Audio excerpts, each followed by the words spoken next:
अस्सलाम वालेकुम प्यारे बच्चों, आज हम सीखेंगे कमरे में मौजूद चीज़ों के नाम। बेड, बेड,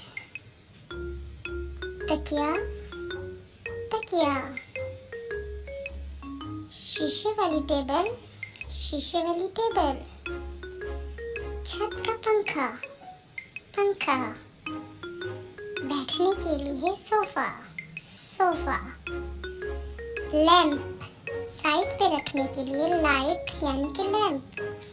अलमारी, कपड़ों के लिए अलमारी, लैंप, ये है टेबल पे रखने वाला लैंप, फ्रेम, तस्वीर लटकाने के लिए दीवार पर फ्रेम,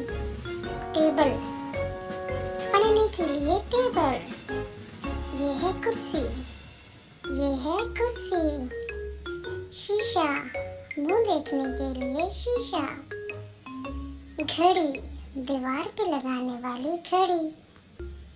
कारपेट, फर्श पे बिछाने के लिए कारपेट,